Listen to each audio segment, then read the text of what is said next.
So Treasurer Jim Chalmers will release the mid-year budget update on Wednesday. It does contain some bad news. Just how bad are things looking for China's economy?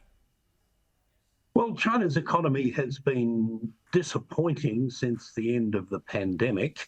Indeed, since the late 2010s, it's been coping with a gradual deflation of its property market that had been a mainstay of its economic growth from the global financial crisis until about 2017-18.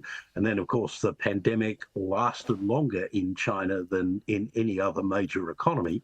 Since the end of the pandemic, growth has consistently fallen short of expectations, and China, unlike almost every other economy in the world, has been confronting deflation rather than inflation, and China's authorities have been surprisingly reluctant to deploy monetary and fiscal policy measures that they have in response to previous downturns in order to boost China's economic growth rate. That appears to be because Xi Jinping places more weight on matters of security and sovereignty than he does on economic growth, as his predecessors had done.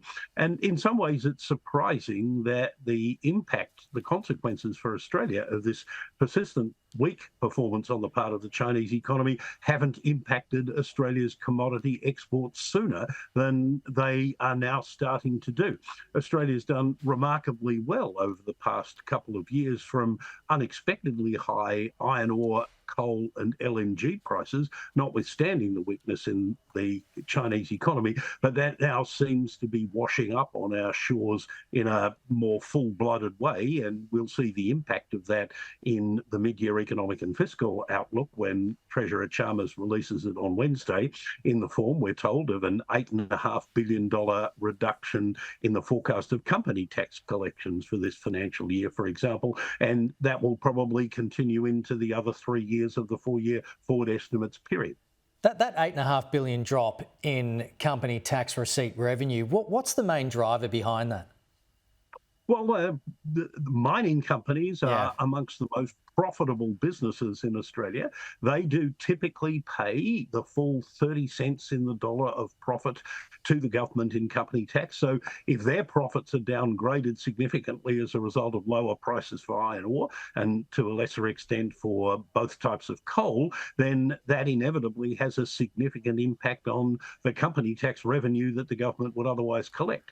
That may be partly offset by upward revisions to forecasts of collections from personal income tax, because, as we saw last week, employment growth has been amazingly strong given how soft overall economic growth has been. And of course, people getting jobs, earning wages and salaries, they pay income tax on that, and that will cushion to some extent the impact of lower commodity prices on what the government collects from company tax.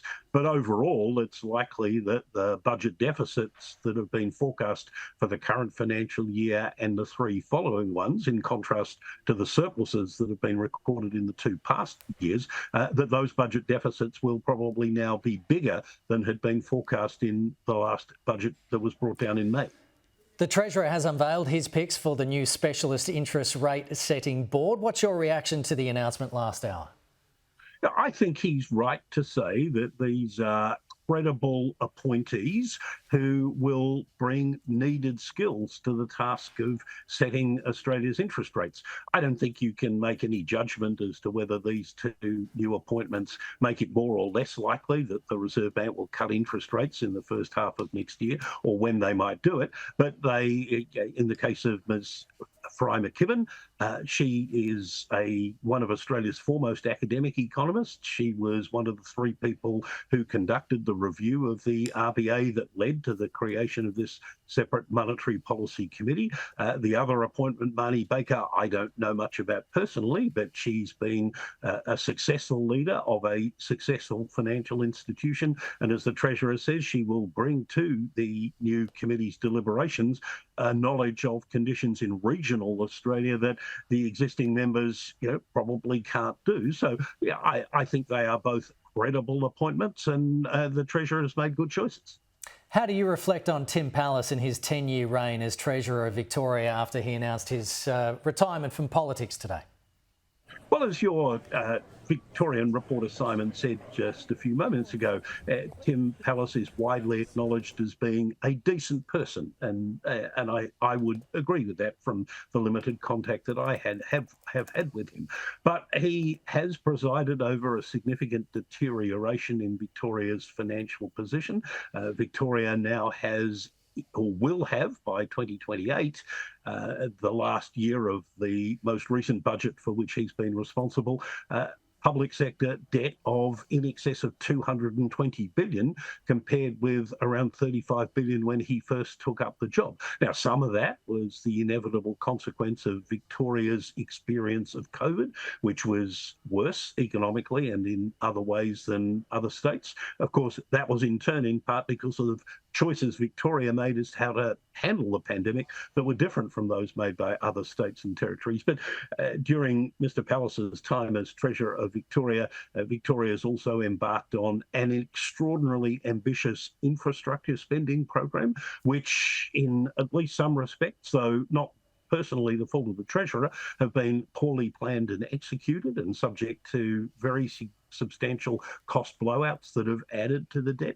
Victoria's also consciously chosen during Mr. Pallas's time as Treasurer to spend significantly more providing services to Victorians than, according to the Grants Commission, it would have needed to have done in order to provide the average level of services. And it's only been recently that he's elected to part pay for that high level of service expense by increasing taxes. And those taxes inevitably will have some adverse impact on economic growth. A subsequent Treasurer, whether it's Mr. Pallas's immediate successor or another one, possibly in a different government, is going to have to make some more hard choices about both taxes and service and capital expenditures if Victoria's financial position is to be put on a more sustainable trajectory over the longer term. But Mr. Pallas is leaving that to someone else. Saul Eslake, we'll leave it there, but appreciate your time today. Thank you. Thank you very much for having me, Ken.